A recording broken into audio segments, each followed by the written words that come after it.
All right, guys, welcome to the channel. We're going to give you a quick breakdown on the current situation for the San Bernardino County mountain fisheries. We're going to try to get through this. You guys can get on with your day and make decisions about where you're going to fish.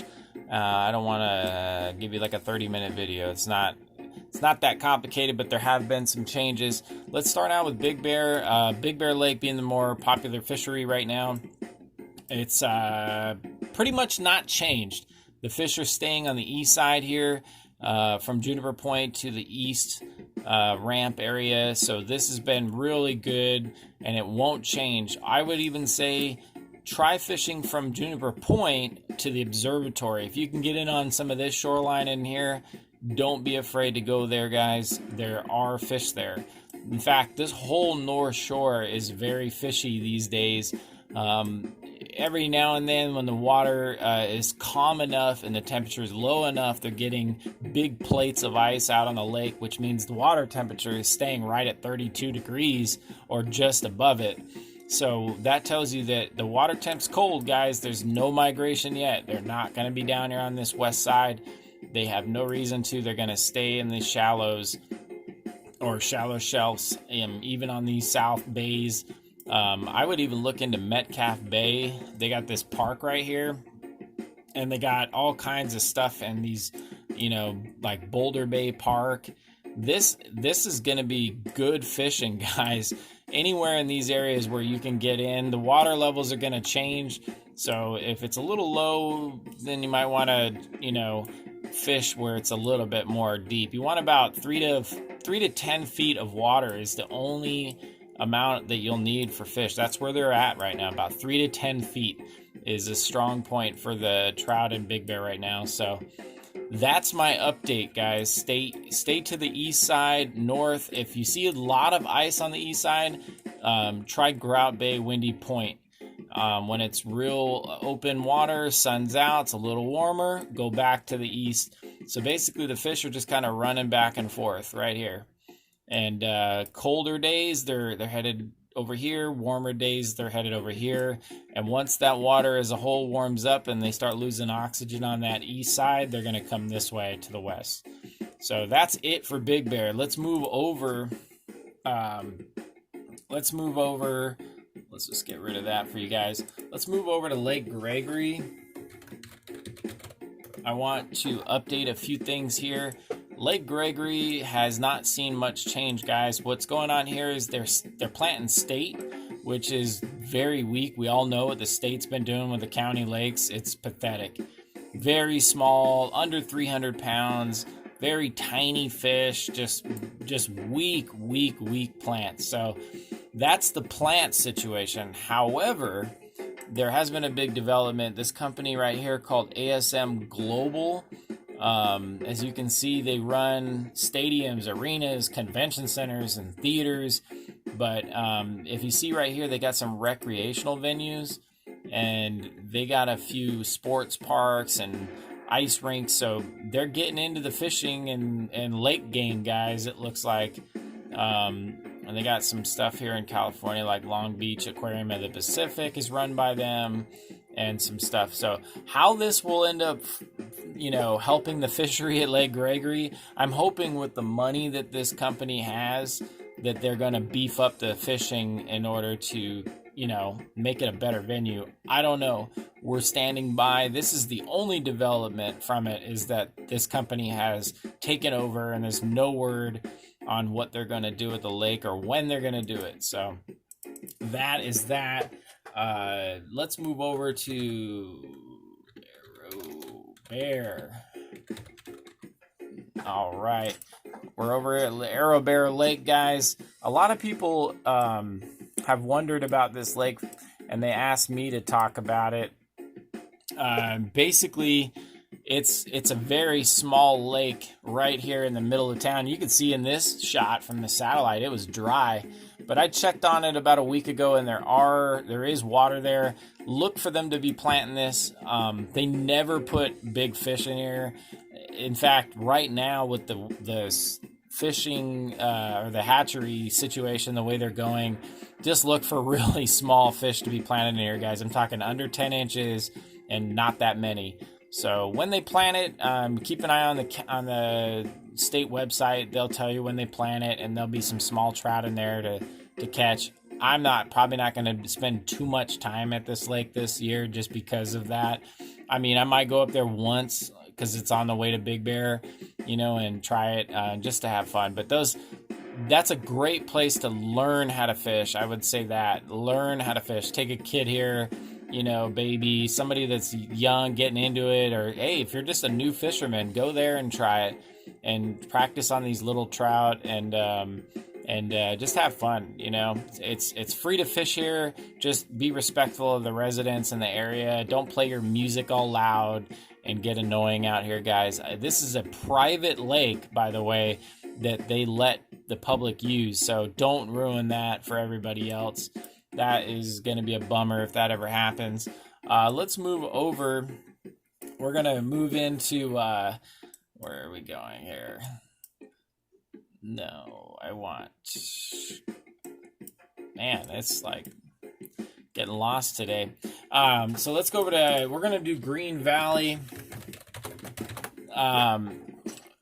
And we're going to talk about this lake because this one's going to be stocking pretty soon, guys. The only thing I will say about Green Valley is they have done a little better at stocking the lake in the last few years.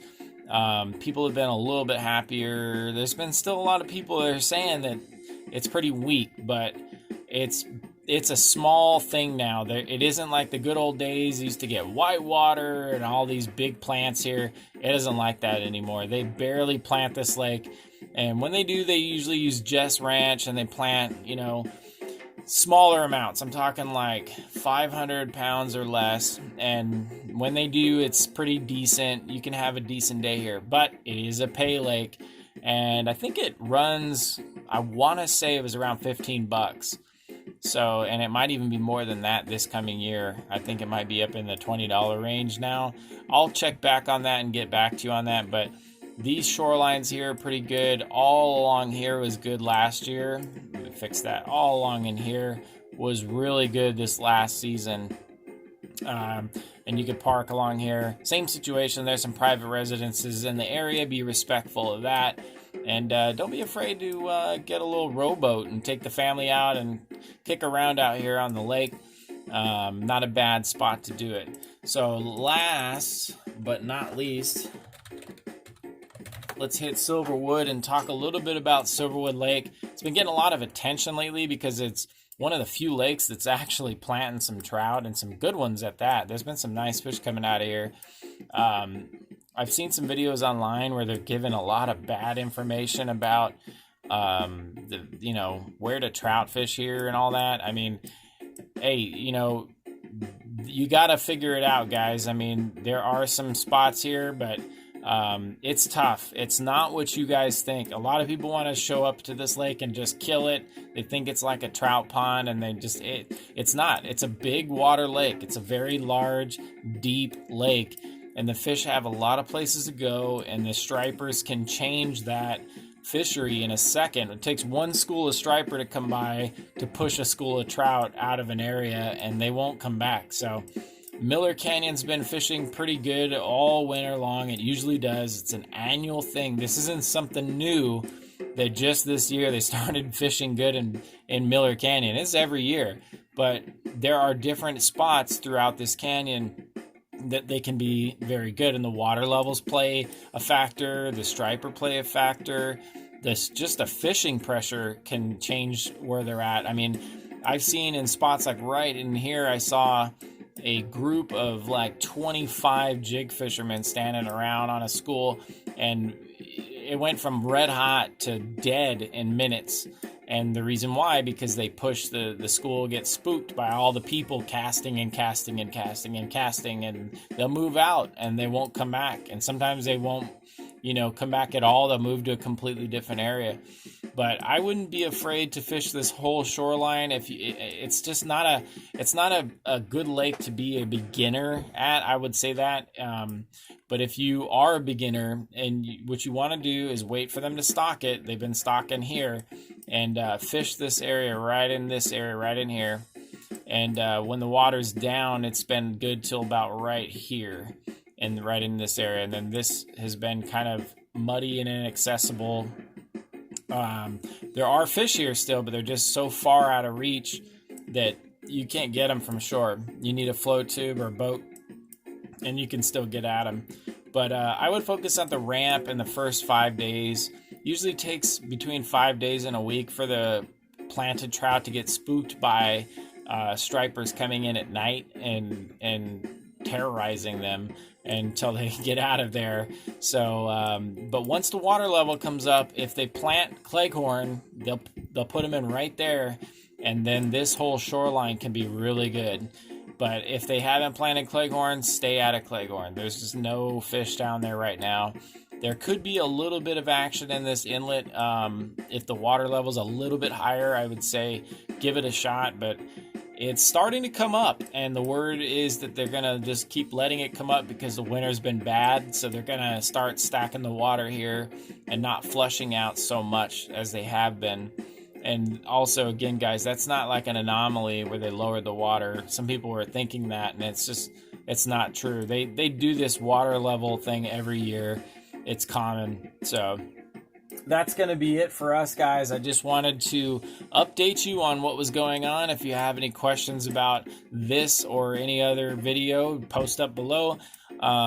Look for some reports out of San Diego. I'm going to do some videos about similar to this for the San Diego area, and just kind of keep you guys going on that, since it's been more popular to go down there and fish, and more these days, because people are just looking for anything good, and that's been one of the better spots. So we'll give you some updates on that later. That's it for the San Bernardino National Forest, San Bernardino Mountain Fisheries. If you have any questions, we'll answer them. Just post up.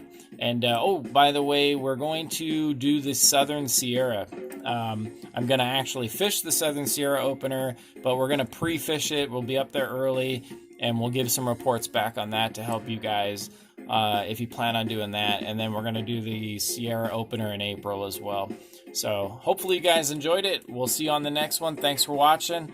Don't forget to subscribe. We'll see you on the next, guys.